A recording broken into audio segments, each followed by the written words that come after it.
अस्सलाम वालेकुम, मैं हूं शाहजेब खानजादा। पाकिस्तान और अफगानिस्तान के दरमियान जंग बंदी मुज़ाकरात का दूसरा दौर आज इस्तांबुल में तीसरे दिन भी जारी है, मगर अब तक मुज़ाकरात का कोई ठोस नतीजा सामने नहीं आया है। अलबत्ता मुज़ाकरात में पेशरफ्त के हवाले से मनफी और मस्बत दोनों तरह की खबरें गर्दिश कर रही हैं। पाकिस्तान का मौक़िफ़ है कि अफगान तालिबान TTP समेत पाकिस्तान में दहशत गर्दी करने वाले गिरोहों की हिमायत और सरपरस्ती बंद कर दें और अपनी सरजमीन पाकिस्तान के खिलाफ इस्तेमाल ना होने दें।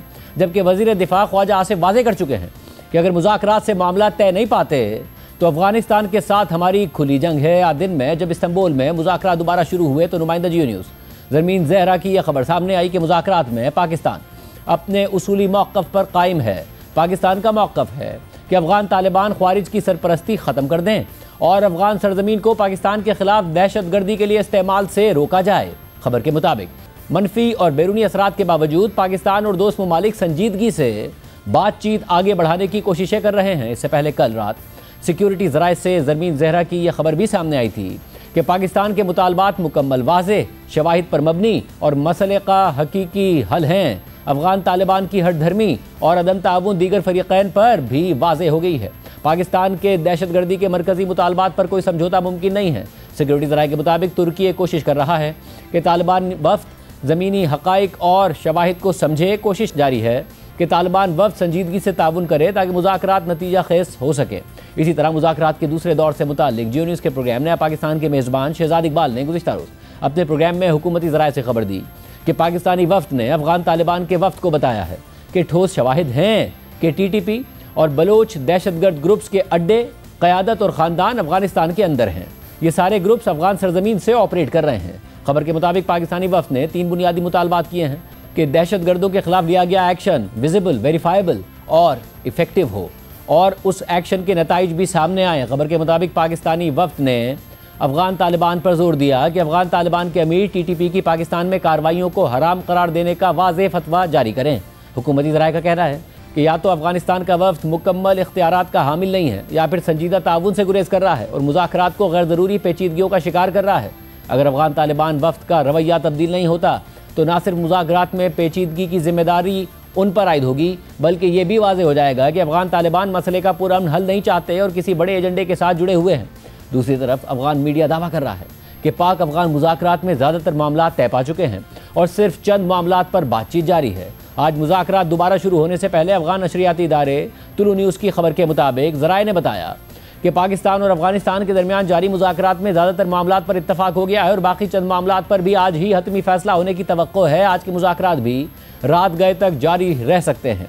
ज़राए ने मज़ीद बताया कि मुज़ाकरात के अख्तिताम पर एक मुश्तरका बयान जारी किए जाने का इम्कान है जिसमें जंगबंदी में तोसी, रास्तों को दोबारा खोलने, खैर सगाली के जज्बे के तौर पर कैदियों की रिहाई के अलावा अगले इजलास की तारीख और मकाम समेत कई दीगर मामला शामिल होंगे। इसी तरह खुद तालिबान हुकूमत के तर्जुमान ज़बीउल्लाह मुजाहिद ने तुलु न्यूज़ से बात करते हुए दोहा में होने वाले मुज़ाकरात को एक मस्बत कदम करार दिया, जबकि इस्तांबुल में जारी मुज़ाकरात के हवाले से उन्होंने कहा कि वो इन मुज़ाकरात के नताइज के मुंतज़िर हैं। उन्होंने मुज़ाकरात के ज़रिए मसाइल के हल पर जोर दिया। ताहम ये भी कहा कि अगर कोई फ़रीक अफगानिस्तान पर हमला करता है तो उसका जवाब दिया जाएगा क्योंकि अफगानों को अपने दिफा का हक हासिल है। लेकिन सिर्फ पाकिस्तान और अफगानिस्तान का मीडिया ही नहीं बल्कि आलमी मीडिया भी इस्तांबुल में जारी मुज़ाकरात पर गहरी नज़र रखे हुए है। रॉयटर्स की खबर के मुताबिक दोनों फरीक़ैन मुज़ाकरात की बिल्कुल मुख्तलिफ तशरीहात पेश कर रहे हैं। पाकिस्तान के 2 सिक्योरिटी ज़राए ने अफगान तालिबान पर मुज़ाकराती अमल में ताउन ना करने का इल्ज़ाम लगाया है। इन ज़राए में से एक ज़रिए के मुताबिक पाकिस्तानी वफ़द ने वाज़ेह कर दिया है कि सरहद पार दहशत गर्दी से मुताल्लिक हमारे बुनियादी मुतालबात पर कोई समझौता मुमकिन नहीं है, जबकि तालिबान वफ़द के एक रुकन ने इस बात को मुस्तरद कर दिया कि वो मुज़ाकराती अमल को ताख़ीर का शिकार कर रहे हैं। उन्होंने मज़ीद कहा कि मुज़ाकरात अच्छे अंदाज में आगे बढ़ रहे हैं और कई मामलात पर दोस्ताना माहौल में बातचीत हुई है। जबकि BBC पश्तो में शाया होने वाली खबर के मुताबिक अफगान तालिबान के एक ज़रिए ने बताया है कि इस्तांबुल में मुज़ाकरात के पहले दिन तवील और सख्त बहसो मुबाहिसे के बाद तालिबान हुकूमत के वफ़द ने रात 2 बजे अपना हतमी ड्राफ्ट पाकिस्तानी वफ़द को पेश किया था। इस ड्राफ्ट में कहा गया है कि पाकिस्तान को यकीन दहानी करानी होगी कि वो अफगानिस्तान की सरहदी और फ़िज़ाई हदूद की खिलाफवर्जी नहीं करेगा और ना ही किसी ग्रोह या मुखालिफ क़ुव्वत को अपनी सरजमीन अफगानिस्तान के खिलाफ इस्तेमाल करने की इजाज़त देगा। ज़रिए ने मज़ीद बताया कि ड्राफ्ट में अफगान तालिबान ने 4 पार्टी मैकेनिज़्म कायम करने पर आमादगी ज़ाहिर की है जो जंग बंदी मुआहदे पर अमल दरामद की निगरानी करेगी और इस मैकेनिज़्म के तहत मुमकिन खिलाफ वर्जियों का जायज़ा लिया जाएगा और मालूमात का तबादला होगा। ज़रिए के मुताबिक ये ड्राफ्ट सालिसों के ज़रिए पाकिस्तानी वफ्द को दे दिया गया था, जबकि पाकिस्तानी वफ्द ने भी अपना जवाबी ड्राफ्ट कुछ घंटे बाद ही जमा करा दिया था। मगर पाकिस्तान और अफगानिस्तान के दरमियान जारी मुज़ाकरात, जिनका बुनियादी मौजू ही अफगान सरजमीन से पाकिस्तान में होने वाली दहशतगर्दी है, इन्हीं मुज़ाकरात के दौरान अफगानिस्तान की सरजमीन से पाकिस्तान में दहशतगर्दी की एक बड़ी कार्रवाई की कोशिश की गई, जिससे इस मसले की संगीनी और अफगान तालिबान की संजीदगी पर सवालात उठ रहे हैं। ISPR के एलामिये के मुताबिक 24 और 25 अक्टूबर को ज़िला कुर्रम और शुमाली वज़ीरिस्तान के इलाकों में सिक्योरिटी फोर्सेज ने ख्वारिज के 2 बड़े गिरोहों की नकलो हरकत का मुशाहिदा किया, जो पाक अफगान सरहद पार करने की कोशिश कर रहे थे। सिक्योरिटी फोर्सेज ने ख्वारिज के इन गिरोहों का मौसर तौर पर मुकाबला किया, जिसके नतीजे में शुमाली वज़ीरिस्तान में भारतीय हिमायत याफ्ता फितनतुल ख्वारिज के 15 दहशतगर्द, जिनमें 4 खुदकुश बमबार भी शामिल थे, उन्हें हलाक कर दिया गया। जबकि ज़िला कुर्रम में सरहद पार करने की कोशिश करने वाले मजीद 10 ख्वारिज को हलाक कर दिया गया। मारे जाने वाले दहशतगर्दों से भारी मिकदार में असलहा, गोला बारूद और धमाका खेज मवाद भी बरामद हुआ। ताहम शदीद फायरिंग के तबादले के दौरान बहादुरी से लड़ते हुए 5 जवान भी शहीद हो गए। ISPR के एलामिये के मुताबिक ये बात काबिल तवज्जो है कि फितनतुल ख्वारिज की जानिब से दरअंदाजी की ये कोशिशें एक ऐसे वक्त में की जा रही हैं कि जब पाकिस्तान और अफगानिस्तान के वफूद तुर्की में मुज़ाकरात में मसरूफ़ हैं, और इससे उबूरी अफगान हुकूमत के अपनी सरजमीन से होने वाली दहशतगर्दी से निमटने के हवाले से इरादों पर शकूक पैदा होते हैं। एलामिये के मुताबिक पाकिस्तान मुसलसल उबूरी अफगान हुकूमत से मुतालबा करता आ रहा है कि वह अपनी जानिब मौसर बॉर्डर मैनेजमेंट को यकीनी बनाए, दोहा मुआहदे के तहत अपनी जिम्मेदारियाँ पूरी करे और ख्वारिज को अफगान सरजमीन को पाकिस्तान के खिलाफ इस्तेमाल ना करने दे। अहम बात यह है कि पाकिस्तान और अफगानिस्तान के दरमियान जारी तनाज़े और मुज़ाकरात का कोई हतमी नतीजा ना निकलने की वजह से पाक अफगान सरहद 16 दिनों से बंद है। हर तरह की तिजारत रुकी हुई है। इस हवाले से अफगान नशरियाती इदारे तुलू न्यूज़ की रिपोर्ट के मुताबिक अफगान ताजिरों के मुताबिक सरहद की बंदिश की वजह से दोनों तरफ के ताजिरों को अब तक लाखों डॉलर्स का नुकसान हो चुका है। इसलिए अफगान वजारत तिजारत ने मुतबादिल रास्ता कायम करने की कोशिश का ऐलान किया है ताकि अफगानिस्तान की आलमी मंडी तक रसाई मुमकिन हो। अफगान वजीर तिजारत के मुताबिक हम मुतबादिल रास्ते के हवाले से गुज़िश्ता 4 साल से काम कर रहे हैं और अब हम अपनी इन कोशिशों में तेज़ी लेकर आए हैं। अब एक तरफ जहां मुज़ाकरात जारी हैं और जंग बंदी भी कायम है, तो वहीं दोनों ममालिक में कशीदगी भी बरकरार है और इस तनाज़े में भी अमरीकी सदर ट्रंप दिलचस्पी ले रहे हैं। सदर ट्रंप ने दुनिया में जंगें रुकवाने का क्रेडिट लेते हुए कहा कि मैं पाकिस्तान और अफगानिस्तान के दरमियान जंग भी बहुत जल्द ख़त्म करवा सकता हूँ। As you know, this is one of 8 wars that my administration has ended in just 8 months. We're averaging one a month. There is only one left, although I heard that Pakistan and Afghanistan have started up, but I'll get that solved very quickly. I know them both, and the Pakistan, the Field Marshal and the Prime Minister are great people, and I have no doubt we're going to get that done quickly. That one started up a few days ago. And I just feel it's something I can do. I do it nicely. I don't need to do it, I guess. But if I can take time and save millions of lives, that's really a great thing. I can't think of anything better to do. पाक अफगान मुज़ाकरात के हवाले से बात करेंगे। हमारे साथ मौजूद हैं सीनियर साफ़ी तज़कियाकार कामरान यूसुफ और साथ मौजूद हैं साफ़ी अनस मलिक। आप दोनों का बहुत शुक्रिया। अनस मलिक, आप बता रहे थे कल भी शाद इकबाल साहब के प्रोग्राम में भी कि क्या डेवलपमेंट हो रही है इस्तांबुल में, अभी भी कोई पेशरफ्त हो पाई है, नहीं हो पाई है? क्योंकि जब नेगेटिव खबरें आ रही थी उस वक्त भी अफगान मीडिया पॉजिटिव एंगल दे रहा था कि नहीं जी मजबूत अंदाज में आगे बढ़ें। बहुत बहुत शुक्रिया शाह साहब for having you on the show. देखें, आज जब ये मुज़ाकरात का सिलसिला शुरू हुआ इस्तंबुल के मुकामी वक्त के मुताबिक सुबह 11:30 बजे, तो उस वक्त it was a dead meat और अ डेड रबर। इसका ये कहना गलत नहीं होगा, लेकिन जैसे जैसे दिन चलता रहा टॉक्स प्रोग्रेस करती रही और अभी भी जब मैं आपसे बात कर रहा हूँ लगभग 8 घंटे से ज़्यादा का वक्त हो चुका है जब तक ये मुज़ाकरात का सिलसिला जारी है पाकिस्तान और अफगान तालिबान रजीम के दरमियान। लेकिन यहाँ ये बताना ज़रूरी है कि इन मुज़ाकरात में कल और आज होने वाले मुज़ाकरात के सालसीन थ्रू आउट द टॉक्स बैठे हुए थे, मौजूद थे और अभी भी वो मौजूद हैं।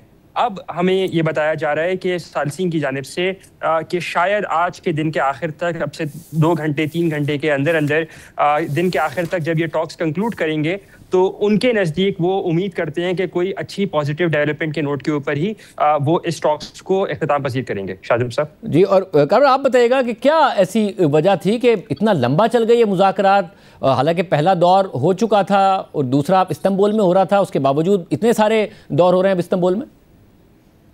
देखें, ये बिल्कुल अनएक्सपेक्टेड नहीं है क्योंकि दोनों जो फरीकैन है पाकिस्तान और अफगान तालिबान, उनकी जो पोजीशंस हैं उनके दरमियान गैप बहुत बड़ा है। और इस मरतबा डिफरेंस ये है क्योंकि पाकिस्तान बड़ा क्लियरली 1 पॉइंट एजेंडा के तहत गया है कि हमने किस तरीके से जो अफगानिस्तान की सरजमीन हमारे खिलाफ इस्तेमाल होती है उसको रोकना है और माजी के मुकाबले में जो जुबानी कलामी जो भी वादे हुआ करते थे उसके बरक्स बिल्कुल इन राइटिंग जो भी अग्रीमेंट होगा उसके तहत हमें करना पड़ेगा, और एक एम्पिरिकल जो एविडेंस है उसके बगैर हम आगे नहीं बढ़ेंगे। और उस पर आई थिंक जो सबसे बड़ा ये आप कह लें कि मुज़ाकरात ये एक्सटेंड हो रहे हैं, वजह उसकी यही है कि जो अफगान तालिबान की साइड है वो पब्लिकली भी और प्राइवेटली भी वो इसको ओन नहीं करना चाहते, वो ऐसा अग्रीमेंट नहीं करना चाहते जिससे ये तकवीयत मिले कि यस पाकिस्तान वाज राइट और हम गलत थे। और यही वो नुक्ता है कि शायद जो कतर और तुर्की भी है कि दोनों फरीकैन को एक ऐसे पॉइंट पे लाना चाहता है कि जहां पर किसी की कोई पब्लिक एम्बैरसमेंट भी ना हो और एक ऐसा अग्रीमेंट भी हो जाए कि जिससे मामलात हल हो जाए। इस वक्त पाकिस्तान का बड़ा क्लियर एक पॉइंट ऑफ व्यू है कि दोनों मुल्कों के दरमियान बाकी जितने जो मामलात हैं वो पीछे हो गए हैं। सबसे पहले जब तक ये दहशतगर्दी वाला मामला हल नहीं होता बाकी जो भी मामलात हैं वो फिर अंडर द कारपेट ही रहेंगे। तो इसलिए आई थिंक ये अनएक्सपेक्टेड नहीं है और still I think let's keep our fingers crossed, क्योंकि दोनों की जो पोजीशंस हैं मेरे ख्याल में अनसर्टेनिटी अभी भी मौजूद है। अनस ये बताइएगा कि ज़ाहिर माजी के लिए अपनी गलती एक्सेप्ट करने का मसला या फिर फ्यूचर के लिए वो कोई कमिटमेंट भी देने को तैयार नहीं है, जिसकी वजह से, और माहौल कैसा रहा कल और आज? देखें, कल जो सुबह में जब टॉक शुरू हुए थे तो एक पॉजिटिव नोट पर शुरू हुए थे। वो इसलिए क्योंकि परसों जो हफ्ते के रोज जब टॉक शुरू हुए 12:30 बजे दोपहर में शुरू हुए और पाकिस्तान की जानिब से पहले कॉम्प्रिहेंसिव ड्राफ्ट प्रपोजल रखा गया। उस दौरान तालिबान ने कहा कि जी हम मुशावरत करेंगे और सबसे पहली चीज़ उन्होंने कहा कि हमें एक डायरेक्ट लाइन, एक सिक्योर लाइन चाहिए, हमें मुशावरत करनी है काबुल और कंदहार के साथ। अब ये मुशावरत का अमल तकरीबन उनकी जानिब से 13 घंटे पर मुहित रहा और रात के 2 बजे गोया शब रात 2 बजे उन्होंने पाकिस्तान को ये मुतला किया सालसीन के थ्रू कि वो अपना जवाब देने को तैयार हैं। उसके जवाब में पाकिस्तान की जानिब से सुबह 6 बजे गोया इतवार की सुबह लग चुकी थी। 19 घंटे के बाद पाकिस्तान ने चंद घंटों बाद और टोटल 19 घंटे के दौरान ये फिर पाकिस्तान ने अफगान तालिबान की प्रपोजल का जवाब दिया और फिर आज कल सुबह 12 बजे ये दोबारा टॉक शुरू हुए। टॉक्स बज़ाहिर तो ठीक चल रहे थे लेकिन टेंस माहौल था क्योंकि अफगान तालिबान बलूच दहशतगर्द गिरोहों की मौजूदगी के बारे में बिल्कुल ही लाइल दिखाई देने की कोशिश कर रहे थे और पाकिस्तान का ये मौक़िफ़ था, पाकिस्तानी जो नेगोशिएटर्स थे उनका ये मौक़िफ़ था कि ये कोऑर्डिनेट्स हैं, ये इंटेलिजेंस इंटरसेप्ट हैं। अगर 2 सालसीन यहाँ बैठे हुए हैं, अगर आप इस बात से बिल्कुल मुतनफ़र होना चाहते हैं तो ये इंडिपेंडेंटली भी इसको वेरीफाई किया जा सकता है। और दूसरा फिर जो स्पैनर आया और राइटली सो क्योंकि जिसकी वजह से दोनों सालसीन जो थे वो विजिबली अनॉयड थे और उन्होंने ये कहा कि सिंसियरिटी के ऊपर क्वेश्चन किया वो तब जब पाकिस्तान की पाक फौज के शोबे ताल्लुकात अमा ने जो बयान जारी किया इनकर्शन के इन्फिल्ट्रेशन बिट के हवाले से और वो तस्वीरें सामने रखी गई उन अफगान दहशतगर्दों की जो कि मारे गए और उनके तस्करे भी दिखाए गए। उस दौरान जो सालसीन थे उन्होंने अफगान तालिबान को ये बात बावर करवाई कि आप ऐसे मामलात आगे नहीं चला सकते, आपको सिंसियर होकर मामलात को आगे चलाना पड़ेगा। अगर इस तरह का सिलसिला चलता रहा तो फिर जॉइंट बॉर्डर वर्किंग मैकेनिज्म के बजाय ये बातचीत का सिलसिला आगे चल ही नहीं सकता है। आपको पाकिस्तान के तहफ़्फ़ुज़ात को सुनना होगा। यहाँ ये बताना ज़रूरी है कि पाकिस्तान और तुर्की के दहशतगर्दी के मसले को लेके एक ही तरह के व्यूज़ हैं, अलाइन भी करते हैं। पाकिस्तान ने भी PKK के मामले के ऊपर और डिफरेंट जो टर्किश मिलिटेंट्स थे उनके मामले के ऊपर टर्किश गवर्नमेंट का साथ दिया और इसी वजह से भी टर्किश गवर्नमेंट पाकिस्तानी गवर्नमेंट के नैरेटिव को सब्सक्राइब भी करती है। यही वजह है कि दोनों सालसीन आज सुबह जब मुज़ाकरात शुरू हुए तो बिल्कुल ही एक जिसे कहते हैं लोएस्ट पॉइंट से शुरू हुए थे जहां पे उम्मीद नहीं थी, लेकिन अब जिस तरह खबरें आ रही हैं सालसीन का ये कहना है कि उनकी ये उम्मीद है कि आज के दिन के ख़त्म तक मुज़ाकरात का अमल भी ख़त्म हो जाएगा और किसी न किसी तरीके से कोई पॉजिटिव डेवलपमेंट, शायद कोई फ्रेमवर्क, मोस्ट लाइकली फ्रेमवर्क ये हो सकता है वो जॉइंट बॉर्डर वर्किंग मैकेनिज्म का 4 पार्टी फ्रेमवर्क है उसको किसी तरह शेप दें और शायद उसके ऊपर एग्रीमेंट की तरफ जाया जाए। ये बताएगा कि जो शहजाद इकबाल साहब ने भी खबर दी थी कि पाकिस्तान मुतालबा कर रहा है कि जी आप कम से कम ऐसा एक्शन हो जिसमें विजिबल, वेरीफाइबल और इफेक्टिव एक्शन प्लान होना चाहिए। इसके अलावा जो अफगान तालिबान पर जोर दिया कि अफगान तालिबान के अमीर TTP की पाकिस्तान में कार्रवाइयों को हराम करार देने का वाज़े फतवा दें, क्या ऐसा कोई आउटकम हम एक्सपेक्ट कर सकते हैं? मेरे ख्याल में अगर ऐसा आउटकम नहीं होगा तो शायद ये मुज़ाकरात कामयाब नहीं होंगे, क्योंकि पाकिस्तान को ये लगता है कि हमने जो मिलिट्री जो प्रेशर है, डिटेरेंस क्रिएट किया है, डिप्लोमेटिक जो प्रेशर बिल्ड किया है, और अगर इस मौके के ऊपर अगर हम लचक दिखाएंगे और तो फिर शायद मामला दोबारा खराब हो जाएंगे। प्रॉब्लम सबसे बड़ा ये है पाकिस्तान ने पिछले 4 साल में जो एक्सपीरियंस पाकिस्तान ने जो सबक हासिल किया है कि पहले भी जब अफगान तालिबान के साथ बातचीत हुई कभी जो दहशतगर्दी के वाकयात हैं उसमें कमी हो जाती थी और फिर पाकिस्तान चीज़ों को आगे लेके चलने शुरू कर देता था। लेकिन एज लॉन्ग एज पाकिस्तान को रियलाइज हुआ कि वहां पर दहशतगर्दी के ठिकाने मौजूद हैं, ये TTP वाले लोग मौजूद हैं, तो किसी वक्त भी सूरत हाल खराब हो सकती है। अब पाकिस्तान ये चाहता है कि वो दोबारा वाली जो सिचुएशन है वो ना आए और क्लियरली इस हवाले से जो भी अगर एक्शंस होने हैं वो इरिवर्सिबल होने चाहिए। और यहीं पे आई थिंक जो सबसे बड़ा इस वक्त प्रॉब्लम है वो फंसा हुआ है, क्योंकि पाकिस्तान बड़ा वाज़ेह तौर पर एक टाइम लाइन चाहता है और वो टाइम लाइन बिल्कुल क्लियर कि किस तरीके से इनका खात्मा करना है। और वो जो पहले अफगान तालिबान हमसे कहते थे कि एक सियासी मामला है, आप TTP से बात करें, वो भी बिल्कुल आउट ऑफ क्वेश्चन है। तो यस, पाकिस्तान ने बिल्कुल एक हार्ड लाइन ली हुई है और जो मेरी भी अभी तक भी जो मालूमात हैं, पाकिस्तान ने वाजे किया है कि इस इशू के ऊपर पाकिस्तान बिल्कुल जीरो कॉम्प्रोमाइज है। अगर अफगान तालिबान इस नुक्ते के ऊपर आकर आगे बढ़ना चाहते हैं, वेल एंड गुड, नहीं बढ़ेंगे तो फिर पाकिस्तान के पास जो दूसरे ऑप्शंस हैं वो एक्सरसाइज करेगा। बहुत शुक्रिया। प्रोग्राम में आगे बढ़ते हैं। भारतीय वजीर आजम नरेंद्र मोदी इस वक्त अंदरूनी और बैरूनी दोनों मुहाजों पर सख्त दबाव में है। एक तरफ नवंबर में भारतीय रियासत बिहार के इंतखाबात ने मोदी और उनकी जमात भारतीय जनता पार्टी को मुश्किल सियासी सूरत हाल में डाल रखा है, तो दूसरी जानिब उनके करीबी दोस्त और अरबपति बिजनेसमैन गौतम अडानी के स्कैंडल्स और उन स्कैंडल्स को ख़त्म करने में भारत के सरकारी वसाइल का इस्तेमाल भी सामने आ रहा है, जिसने भारत की सियासत में हलचल मचा दी है। ख़ास तौर पर ऐसे वक्त में कि जब भारत के अमेरिका से ताल्लुकात कशीदा हैं और रूसी तेल की ख़रीदारी पर अमेरिकी सदर ट्रंप के बयानात और उन पर मोदी की खामोशी की वजह से भारतीय ओपोजिशन पहले से ही मोदी हुकूमत को टफ टाइम दे रही है। और जो खबरें आ रही हैं वो भारतीय मीडिया से नहीं, अमरीकी अखबारात से आ रही हैं। अमरीकी अखबार वॉशिंगटन पोस्ट ने अपनी हालिया रिपोर्ट में इंकिशाफ कर दिया है कि भारतीय हुकूमत ने सरकारी इदारों के जरिए नरेंद्र मोदी के दोस्त गौतम अडानी की कंपनियों को तकरीबन 3.9 अरब डॉलर्स का माली फायदा पहुंचाने का मंसूबा बनाया और सरमायाकारी की, जिस पर भारतीय ओपोजिशन जमात कांग्रेस मोदी हुकूमत को सख्त तनकीद का निशाना बना रही है। साथ ही भारत के ओपोजिशन लीडर राहुल गांधी और रियासत दिल्ली के साबिक वजीर आला अरविंद केजरीवाल के पुराने बयानात भी वायरल हो रहे हैं, जिनमें वो मोदी और अडानी गठजोड़ की बात करते थे और कहते थे कि अगर मोदी अडानी के खिलाफ एक्शन लेंगे तो वो खुद एक्सपोज हो जाएंगे। आप अपना ही इन्वेस्टिगेशन कराओगे? कभी आप करा सकते हो अपना इन्वेस्टिगेशन?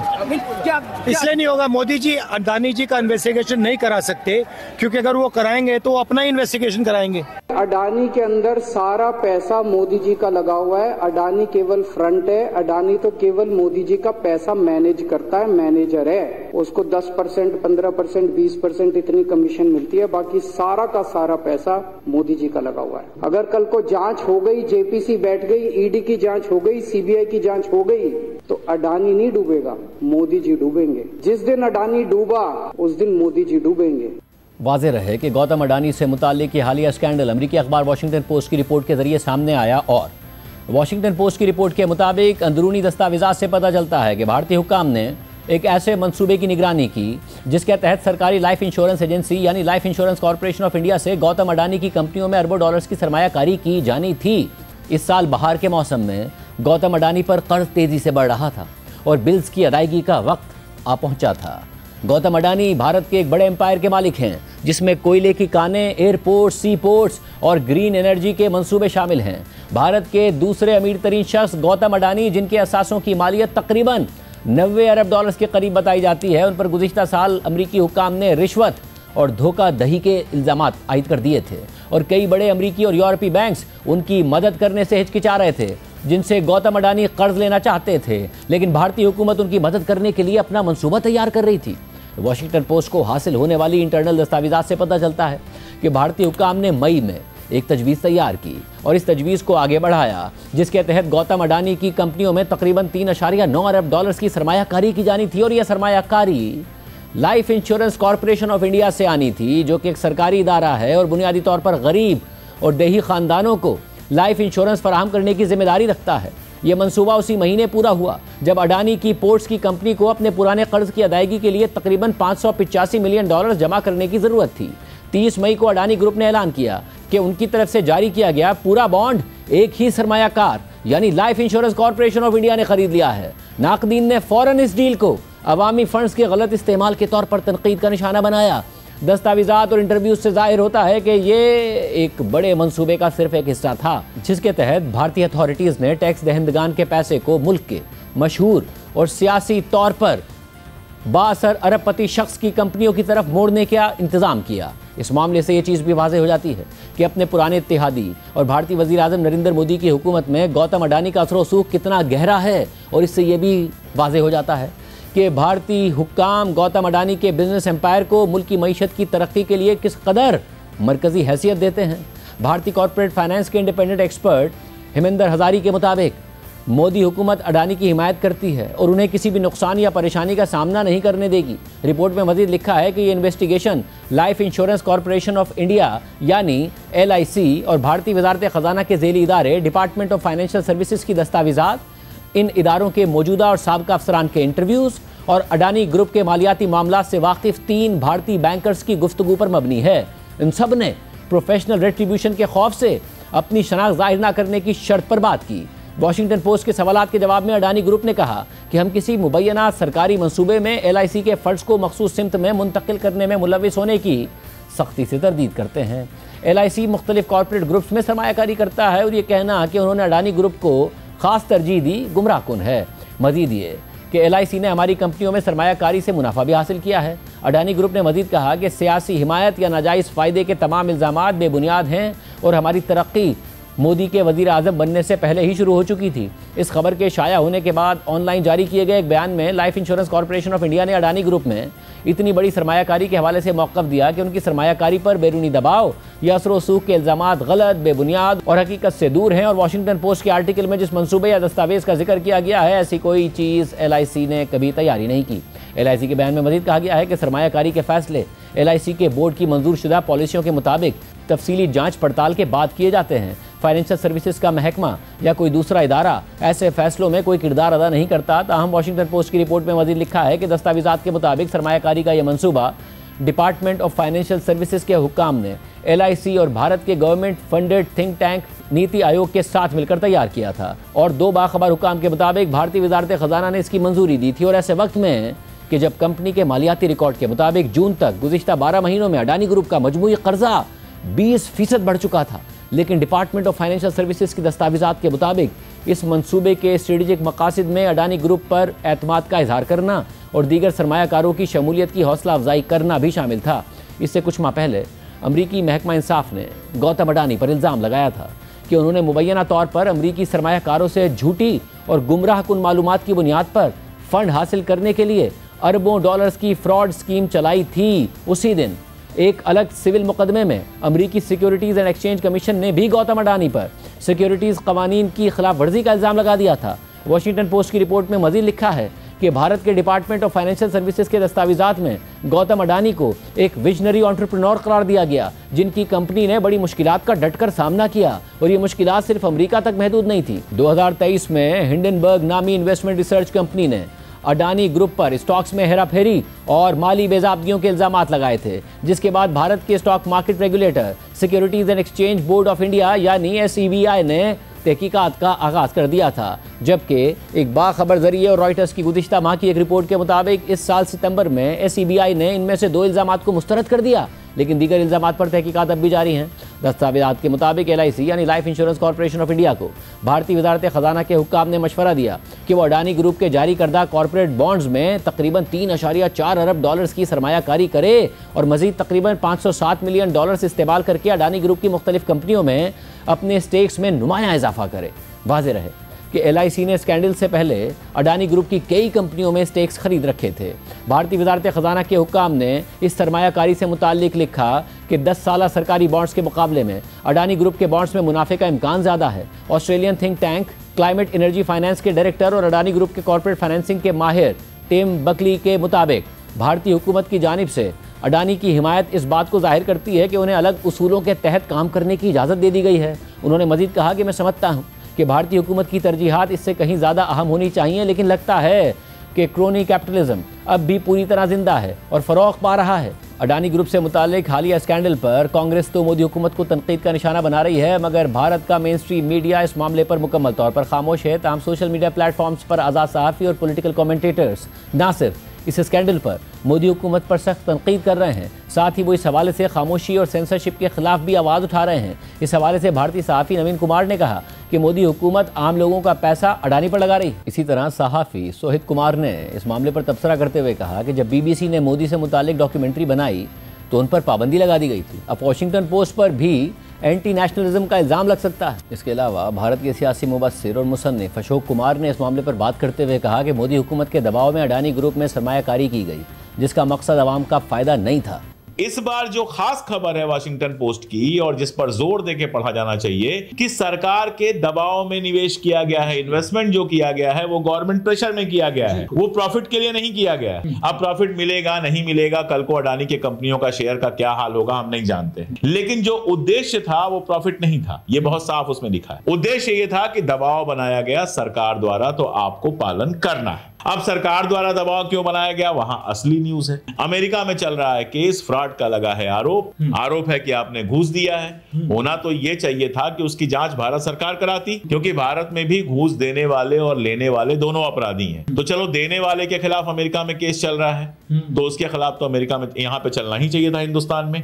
साथ में जिन लोगों ने घूस ली है, पहले कहा गया कांग्रेस के मुख्यमंत्रियों ने ली है, तो भैया करो, भूपेश बघेल के बेटे को जेल में डालो। अगर भूपेश बघेल ने उस जमाने में पैसे लिए थे तो उनको भी जेल में डालो, अशोक गहलोत को जेल में डाल दो, और भी लोगों को जेल में डाल दो। लेकिन दिक्कत यह है कि इनको जेल में डालने से पहले अडानी को जेल में डालना पड़ेगा, क्योंकि घूस देने वाला भी उतना ही बड़ा अपराधी है। भारतीय सहाफ़ी हेमंत अत्री के मुताबिक बगैर किसी ऊपर के इशारे के कोई भी इतनी बड़ी रकम एक निजी ग्रुप में इन्वेस्ट करने का सोच भी नहीं सकता। ये कोई ऐसी चीज नहीं है कि वाशिंगटन पोस्ट ने कोई नया खुलासा कर दिया हो, ये चीज पब्लिक डोमेन में थी। उन्होंने जो खुलासा किया है उसमें क्या है कि डिपार्टमेंट ऑफ फाइनेंशियल सर्विसेज और नीति आयोग के अफसरों ने इसकी पूरी भूमिका बनाई कि किस तरीके से LIC अडानी की कंपनियों के अंदर निवेश करे। आरोप ये, तो ये लोग अब क्या स्पष्टीकरण दे रहे हैं जो भगत ग्रुप है कि ऐसा कुछ भी नहीं, ऐसी कोई फाइल ही नहीं। तो मैं ये बात मानने को बिल्कुल तैयार नहीं हूं कि बिना ऊपर के हस्तक्षेप के, बिना ऊपर के इशारे के इतनी बड़ी अमाउंट किसी एक प्राइवेट ग्रुप के अंदर इन्वेस्टमेंट करने का कोई भी सार्वजनिक क्षेत्र का उपक्रम हिमाकत करने की सोच भी सकता है। करने की तो बात भूल जाइए।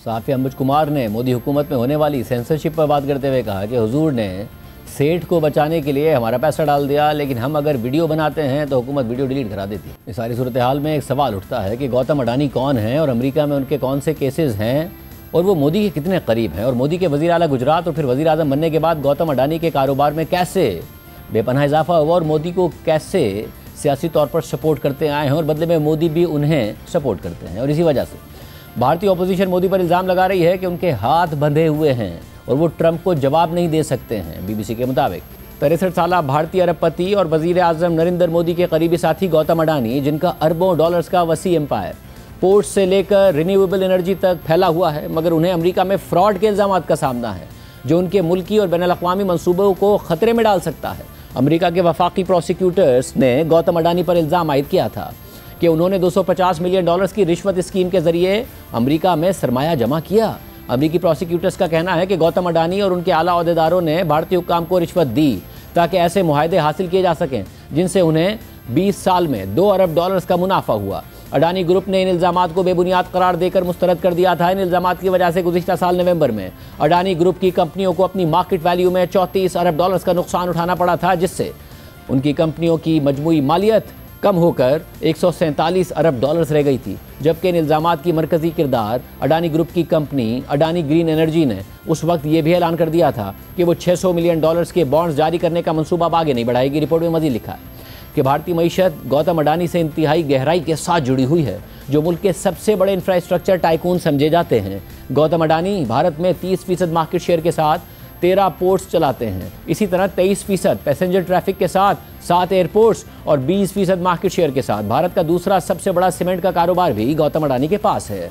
इसके अलावा 6 कोयले से चलने वाली पावर प्लांट्स के साथ गौतम अडानी भारत में पावर के शोबे में सबसे बड़े निजी खिलाड़ी हैं। रिपोर्ट में मज़ीद लिखा है कि जहां गौतम अडानी एक तरफ 50 अरब डॉलर्स की सरमायाकारी ग्रीन हाइड्रोजन में करने का वादा कर चुके हैं, तो दूसरी तरफ वो 8000 किलोमीटर तवील कुदरती गैस की पाइपलाइन भी चलाते हैं। इसके अलावा गौतम अडानी भारत के सबसे तवील एक्सप्रेसवे की तामीर के साथ साथ मुल्क के सबसे बड़े स्लम्स के असर-ए-नौ तामीर भी कर रहे हैं। गौतम अडानी के 45,000 से ज़ायद मुलाजिम हैं, मगर उनके कारोबार का असर भारत भर में करोड़ों लोगों पर पड़ता है, जबकि उनके ग्लोबल एम्बिशंस इंडोनेशिया और ऑस्ट्रेलिया में कोयले की कानों से लेकर अफ्रीका में इंफ्रास्ट्रक्चर मंसूबों तक फैले हुए हैं। गौतम अडानी का पोर्टफोलियो भारतीय वज़ीर आज़म नरेंद्र मोदी की पॉलिसी तरजीहात की करीब से अक्कासी करता है, जिसका आगाज़ इंफ्रास्ट्रक्चर से हुआ और हालिया बरसों में क्लीन एनर्जी के शोबे में फैल गया। नाक़दीन की जानिब से उनके कारोबार को क्रोनी कैपिटलिज्म करार देने के बावजूद गौतम अडानी ने तरक्की की। खासतौर पर मोदी से उनके करीबी ताल्लुकात की वजह से, जो गुजरात के वज़ीर आला थे और बाद में भारत के वज़ीर आज़म बन गए, और मोदी की तरह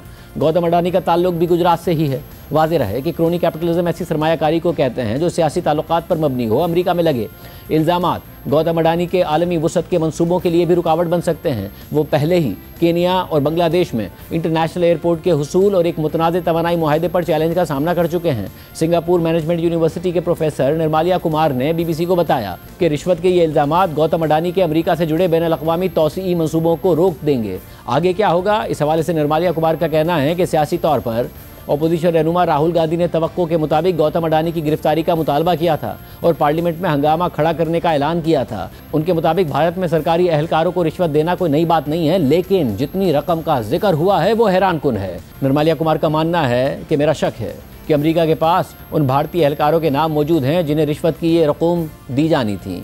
इसका भारतीय सियासी मंजरनामे पर गहरा असर पड़ सकता है और अभी मजीद इंकिशाफात भी सामने आ सकते हैं। भारतीय बिजनेसमैन और मोदी के दोस्त गौतम अडानी पर अमेरिका में रिश्वत के इल्ज़ामात क्यों आयद किए गए हैं। इस हवाले से अल जज़ीरा ने लिखा है कि अमेरिकी प्रोसिक्यूटर्स ने 20 नवंबर 2024 को दुनिया के अमीर तरीन अफराद में शुमार होने वाले भारतीय अरबपति गौतम अडानी पर फर्द जुर्म आयद कर दी थी, जो एक बड़े सोलर पावर प्लांट से मुताल्लिक रिश्वत स्कीम में मुबैना मरकजी किरदार अदा करने के इल्ज़ाम पर थी। अमरीकी महकमा इंसाफ ने एक बयान में इल्ज़ाम लगाया कि भारतीय वज़ीर आज़म नरेंद्र मोदी के करीबी इत्तेहादी गौतम अडानी और उनके भतीजे सागर अडानी समेत उनके 7 साथियों ने भारतीय हुकाम को $250 मिलियन से ज़ायद रिश्वत देने का वादा किया ताकि वो एनर्जी के वो मुआहदे हासिल कर सकें जिनकी माली मुआवनत कुछ अमरीकी इदारों समेत बैनुल-अक़वामी सरमायाकार कर रहे थे। अडानी ने इन इल्ज़ामात को बेबुनियाद करार देते हुए मुस्तरद कर दिया था और उनका कहना था कि उन्होंने हमेशा गवर्नेंस और शफाफियत के आला तरीन मयार को बरकरार रखा है और वो तमाम मुमकिन कानूनी रास्ते अख्तियार करेंगे। रिपोर्ट में मज़ीद लिखा है कि अडानी ग्रुप गुजरात में वाक़ भारत की सबसे बड़ी प्राइवेट पोर्ट समेत मुतादिद एयरपोर्ट्स का इंतजाम संभालता है। जनवरी 2023 में इस ग्रुप ने एक कंसोर्शियम की क़यादत की थी जिसने इसराइल की हाइफा पोर्ट को $1.15 अरब में ख़रीद लिया था। अडानी ग्रुप पड़ोसी मुल्क बांग्लादेश को भी बिजली फराहम करता है। ऑस्ट्रेलिया में वाक़ मुतनाज़ कोयले की कान का भी मालिक है, जो माहौलियाती तब्दीली के खिलाफ सरगर्म एक्टिविस्ट के लिए एक अहम मसला बन गई है। अडानी ग्रुप भारत के मारूफ न्यूज़ चैनल NDTV में भी कंट्रोलिंग शेयर्स रखता है। रिपोर्ट के मुताबिक अडानी पर तवील अरसे से ये इल्ज़ामात आयद किए जाते रहे हैं कि वो भारतीय वज़ीर आज़म नरेंद्र मोदी की हिमायत से फ़ायदा उठाते रहे हैं। दोनों का ये ताल्लुक उस वक्त शुरू होता है जब मोदी गुजरात के वज़ीर आला थे और गौतम अडानी ने उस वक्त कम कीमत पर एक ज़मीन हासिल की थी। कुछ नाक़दीन का ये भी कहना है कि भारत की सरकारी कंपनियां मुबैना तौर पर ऐसी करप्शन में शरीक रही हैं जिसका फ़ायदा अडानी ग्रुप को पहुंचा। अडानी ग्रुप से मुताल्लिक तहकीकात करने वाले सहाफ़ी प्रिंजॉय गुहा ने अल जज़ीरा को बताया कि गौतम अडानी वज़ीर आज़म मोदी से इंतहाई करीब हैं और मोदी ने अक्सर बैरून मुल्क गौतम अडानी के कारोबार को प्रमोट किया है। उन्होंने मजीद कहा कि अगर आप नरेंद्र मोदी के सियासी उरूज का जायज़ा लें और अडानी ग्रुप के कारोबारी फैलाव को देखें तो दोनों में काफ़ी मुमासलत है। उनकी कुर्बत ऐसी है जैसे हमने इससे पहले कभी नहीं देखी। दोनों जुड़वा भाई जैसे लगते हैं। रिपोर्ट के मुताबिक माजी में गौतम अडानी करप्शन या जानिबदारी के तमाम इल्ज़ामात की तरदीद करते रहे हैं। मिसाल के तौर पर 2014 में जब मोदी अपनी इंतखाबी मुहिम के दौरान गौतम अडानी के ज़ाती तैयारे में सफ़र कर रहे थे तो अडानी ने साथियों से कहा था कि वो कोई सियासी फ़ायदा हासिल करने के लिए ऐसा नहीं कर रहे। बांग्लादेश में अडानी ग्रुप को बिजली के मुआहदे पर मुश्किलात का सामना है, जो साबिक वज़ीर आज़म शेख हसीना वाजिद के दौर में तय पाया था, जो मोदी की करीबी इत्तेहादी थी। हसीना वाजिद को गुज़िश्ता साल अगस्त में बड़े पैमाने पर होने वाले मुजाहिरों के बाद इक़्तिदार से हटा दिया गया था। इसी तरह गुज़िश्ता साल सितंबर में कीनिया में मजदूरों ने मुल्क के अहम एयरपोर्ट को अडानी ग्रुप को 30 साल लीज पर देने के खिलाफ मुजाहरा किया क्योंकि उन्हें बड़े पैमाने पर बरतरफियों का खदशा था, जिसके बाद कीनिया के सदर विलियम रूटो ने यह मुआहदा मनसूख कर दिया था और यह फैसला अमेरिका में गौतम अडानी पर फर्द जुर्म आयद होने के बाद सामने आया था। रिपोर्ट में मजीद लिखा है कि इससे पहले जनवरी 2023 में जारी करदा एक रिपोर्ट में अमेरिका की forensic financial research firm Hindenburg research ने इल्ज़ाम आयद किया था कि अडानी ग्रुप दहाइयों से बड़े पैमाने पर स्टॉक मार्केट में हेराफेरी और अकाउंटिंग फ्रॉड की स्कीम में मुलव्विस रहा है। ये रिपोर्ट हिंडनबर्ग रिसर्च ने अपने शॉर्ट सेल इन्वेस्टमेंट क्लाइंट्स के फायदे के लिए तैयार की थी। हिंडनबर्ग जैसी शॉर्ट सेल फर्म ऐसी कंपनियों में सरमाया लगाती है जिनकी कीमत गिरने वाली हो, और जब ऐसी रिपोर्ट जारी होती हैं इससे कंपनियों की कीमत मजीद गिर जाती है। हिंडनबर्ग ने रिपोर्ट में दावा किया था कि उसने अडानी ग्रुप की 2 साल तक तहकीकात की थी और इस दौरान उसने हज़ारों दस्तावेज़ात का जायज़ा लिया था। आधा दर्जन से ज़ायद ममालिक में साइट विजिट्स किए थे और अडानी के साबिक सीनियर एग्जीक्यूटिव समेत दर्जनों अफराद से गुफ्तगू की थी। इस रिपोर्ट के अहम इल्ज़ामात के मुताबिक गौतम अडानी की बाज़ कंपनियों पर भारी कर्ज था और वो दिवालिया होने के करीब थीं। इसी तरह अडानी ख़ानदान के कुछ अफराद ने ऑफशोर शेल कंपनियां बनाई थीं जिन्हें मॉरिशस, यूएई और कैरेबियन जज़ायर जैसे टैक्स फ्री ममालिक में रजिस्टर किया गया था। रिपोर्ट के मुताबिक इन कंपनियों के जरिए जाली एक्सपोर्ट इंपोर्ट दस्तावेज़ात तैयार करके अडानी ग्रुप की लिस्टेड कंपनियों से पैसा निकाला गया।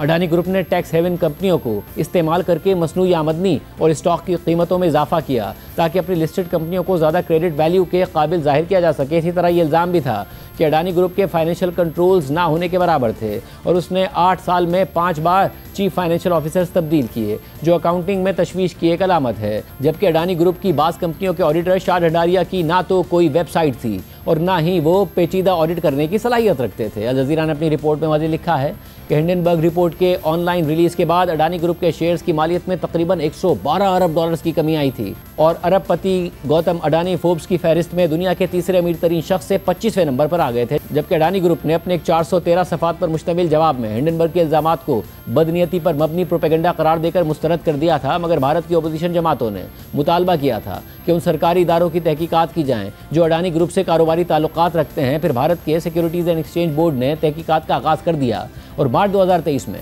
भारतीय सुप्रीम कोर्ट ने एक आज़ाद कमीशन तश्कील दे दिया। ताहम मई 2023 में तहकीकाती कमीशन ने कोई फ्रॉड ना होने की रिपोर्ट दे दी। फिर जनवरी 2024 में भारतीय सुप्रीम कोर्ट ने फैसला दे दिया कि अडानी ग्रुप के खिलाफ मजीद अदालती तहकीकात की ज़रूरत नहीं है, अलबत्ता SEBI यानी भारत के सिक्योरिटीज़ एंड एक्सचेंज बोर्ड की तफ्तीश जारी रहेगी। इस फैसले के बाद अडानी ग्रुप के शेयर्स में दोबारा इजाफा हो गया और ब्लूमबर्ग के मुताबिक जनवरी 2024 के आखिर तक गौतम अडानी भारत के सबसे अमीर शख्स बन गए।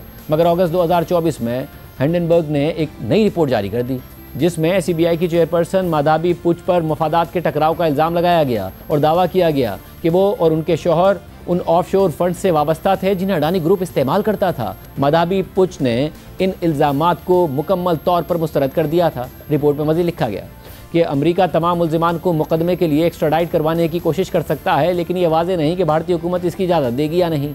अमेरिका और भारत के दरमियान मौजूद एक्स्ट्राडिशन के मुआहदे के तहत सिर्फ ऐसे इल्ज़ामात की बुनियाद पर हवालगी की जा सकती है जिन पर दोनों ममालिक में 1 साल से ज़्यादा कैद की सज़ा मुमकिन हो। गुज़िश्ता साल नवंबर में अमरीकी इंतखाबात के बाद गौतम अडानी ने एक पोस्ट में ट्रंप को जीत पर मुबारकबाद दी और अमरीका में तवानाई के मनसूबे में 10 अरब डॉलर्स की सरमायाकारी का वादा भी किया।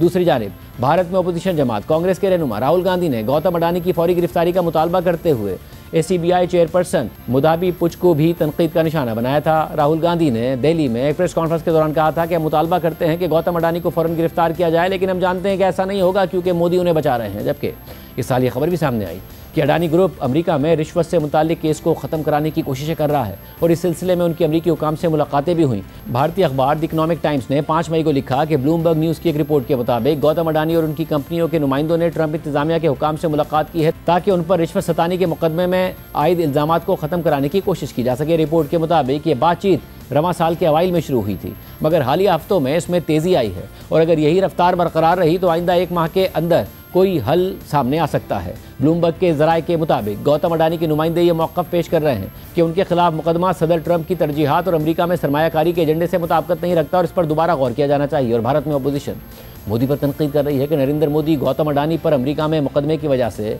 ट्रंप के हाथों ब्लैकमेल हो रहे हैं, इसीलिए मोदी ट्रंप की बातों का जवाब तक नहीं देते। कांग्रेस ने अपने एक्स अकाउंट से एक वीडियो जारी की है जिसमें गौतम अडानी से मुतालिक हालिया स्कैंडल के बारे में बताया गया है। वीडियो में राहुल गांधी का 2023 का वो बयान भी शामिल है जिसमें उन्होंने मोदी पर अडानी की खुली हिमायत और LIC यानी सरकारी इंश्योरेंस कंपनी के जरिए उन्हें फ़ायदा पहुँचाने के इल्ज़ाम लगाए थे। कांग्रेस और राहुल गांधी मोदी हुकूमत पर गौतम अडानी के अलावा भारत के अमीर तरीन शख्स मुकेश अंबानी को फ़ायदा पहुँचाने का इल्ज़ाम काफ़ी अरसे से लगाते रहे हैं और दोनों की वजह से वो मोदी को अडानी और अंबानी के नाम से तनकीद का निशाना बनाते हैं। हमारे दो नरेंद्र मोदी, अमित शाह, अंबानी, अडानी, इनकी सरकार चल रही है और अगर कोई छोटा काम करता है मजदूरी करता है, छोटा बिजनेस चलाता है, होटल चलाता है, टूरिज्म का बिजनेस चलाता है, तो उसके लिए नरेंद्र मोदी जी जीएसटी लाते हैं, नोटबंदी कराते हैं और बैंक के दरवाजे बंद कर देते हैं और पूरी की पूरी सरकार इन 2 अरबपतियों के लिए चलाई जा रही है। मंत्री जी को अदानी जी और A1 एंड A2 की रक्षा करनी है, मैं समझता हूँ। वो सर गलती प्रधानमंत्री की है। 24 घंटा सुबह उठते कहते भैया आज अदानी अंबानी को क्या दें, चलो भैया आज एयरपोर्ट दे देते हैं, चलो भैया आज किसानों के खेत दे देते हैं, चलो आज खनन दे देते हैं, माइन दे देते हैं। ऐसे देश नहीं चलाया जाता है। एक वोटिंग के जरिए सरकारें बदल सकती हैं, तो मोदी सरकार तो आप बदल सकते हैं, लेकिन अडानी सरकार कैसे बदलेंगे? ये बड़ा इंटरेस्टिंग प्रॉब्लम है, आइडियाज है मेरे पास। नहीं तो कुछ अगर शेयर कर पाए कि ये नहीं, शेयर ऐसे आइडिया शेयर नहीं करते हैं। टाइम आएगा तो दिखाएंगे अडानी सरकार कैसे बदली जाती है। अडानी जी उड़ीसा की सरकार चलाते हैं, अदानी नरेंद्र मोदी को चलाता है। जब उड़ीसा में जगन्नाथ यात्रा निकलती है, लाखों लोग उसको देखते हैं, उसके पीछे चलते हैं और फिर एक ड्रामा होता है, रथ को अदानी जी और उनके परिवार के लिए रोका जाता है। इसी तरह गुज़िश्ता साल अपनी इंतखाबी मुहिम के दौरान खुद वज़ीर-ए-आज़म मोदी ने अडानी और अंबानी का जिक्र कर दिया और तंज किया राहुल गांधी पर, और फिर उन्होंने जवाब दिया। कांग्रेस के शाहजादे 5 साल से एक ही माला जपते थे, 5 उद्योगपति। फिर धीरे धीरे कहने लगे अंबानी अडानी, अंबानी अडानी, अंबानी अडानी। लेकिन जब से चुनाव घोषित हुआ है, इन्होंने अंबानी अडानी को गाली देना बंद कर दिया। जरा ये शाहजादे घोषित करें कि इस चुनाव में ये अंबानी अडानी से कितना माल उठाया है। मोदी जी थोड़ा सा घबरा गए क्या? नॉर्मली आप बंद कमरों में अदानी जी अंबानी जी की बात करते हो, पहली बार आपने पब्लिक में अडानी अडानी अंबानी बोला, और आपको ये भी मालूम कि ये टेम्पो में पैसा देते हैं। क्या ये आपका पर्सनल एक्सपीरियंस है क्या? एक काम कीजिए, सीबीआई को इनके पास भेजिए ना, पूरी जानकारी करिए, इंक्वायरी कराइए, जल्दी से जल्दी कराइए, घबराइए मत। ब्रेक शामिल करते हैं, एक अहम डेवलपमेंट के हवाले से तफसीलात आपके सामने रखेंगे।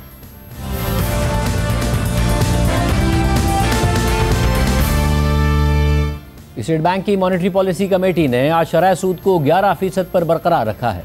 मॉनेटरी पॉलिसी कमेटी के एलामिया के मुताबिक सितंबर में कंज्यूमर प्राइस इंडेक्स के तहत महंगाई बड़े इजाफे के साथ 5.6% पर आ गई, जबकि कोर इन्फ्लेशन 7.3% की सतह पर मुस्तहकम रही। मॉनेटरी पॉलिसी कमेटी ने यह नोट किया कि हालिया सैलाबों के मईशत पर मनफी असरात उन तवक्कात से कम रहेंगे जिनका अंदाज़ा मॉनेटरी पॉलिसी कमेटी के गुज़िश्ता इजलास में लगाया गया था। सैलाबों से फसलों का मुमकिना तौर पर महदूद नुकसान हुआ है और सप्लाई कम मुतासिर हुई है, जबकि मुआशी सरगर्मियों में मजीद तेजी आई है, जिसके इशारे हाई फ्रिक्वेंसी इकनॉमिक इंडिकेटर्स में नजर आते हैं। मॉनेटरी पॉलिसी कमेटी के एलामिया के मुताबिक मुआशी आउटलुक में मजीद बेहतरी आई है, मगर उसके साथ ही कमेटी ने यह भी नोट किया कि इस मुआशी आउटलुक के हवाले से गैर यकीनी भी मौजूद है, जिनमें ग्लोबल कमोडिटी प्राइसेस, एक्सपोर्ट्स में इजाफे के चैलेंजेस, जिनमें टैरिफ की बदलती सूरत हाल भी शामिल है, जबकि डोमेस्टिक फूड सप्लाई के मसाइल भी इस मुआशी आउटलुक के लिए एक चैलेंज बन सकते हैं। इसी तनाजुर में मॉनेटरी पॉलिसी कमेटी समझती है कि शरह सूद को 11% पर बरकरार रखा जाए। कमेटी ने यह भी नोट किया कि उसके गुज़िश्ता इजलास के बाद कुछ अहम डेवलपमेंट्स हुई हैं। पहली है कि गुज़िश्ता माली साल के लिए तरक्की की शरह को PBS ने 2.7% से रिवाइज करके 3% कर दिया है। दूसरी है कि सैलाबों के बावजूद अहम खरीफ की फसलों की पैदावार गुज़िश्ता बरस की पैदावार के आसपास ही रहेगी। तीसरी है कि $500 मिलियन के यूरो बॉन्ड्स की अदायगी के बावजूद स्टेट बैंक के ज़रिए मुबादला के ज़खायर में मुसलसल इजाफा हो रहा है। और चौथा ये कि पाकिस्तान और IMF के दरमियान रिव्यू के बाद स्टाफ लेवल मुआहिदा हो गया है। पाँचवा ये कि हालिया किए गए स्टेट बैंक IBA सर्वे के मुताबिक कंज्यूमर्स और बिजनेसेस की महंगाई की तवक्कात में कमी आई है। और आखिर में यह कि ग्लोबल कमोडिटी प्राइसेस में मिला जुला रुझान है और तेल की कीमतों में बहुत ज़्यादा वॉलेटिलिटी देखी गई है। मॉनेटरी पॉलिसी कमेटी के एलामे के मुताबिक इन तमाम अवामिल को मद्देनजर रखते हुए यह फैसला किया गया है कि शरह सूद को मजबूत रखा जाए ताकि महंगाई को 5 से 7% के टारगेट पर मुस्तहकम रखा जा सके। आज के प्रोग्राम में इतना ही। अल्लाह हाफ़िज़।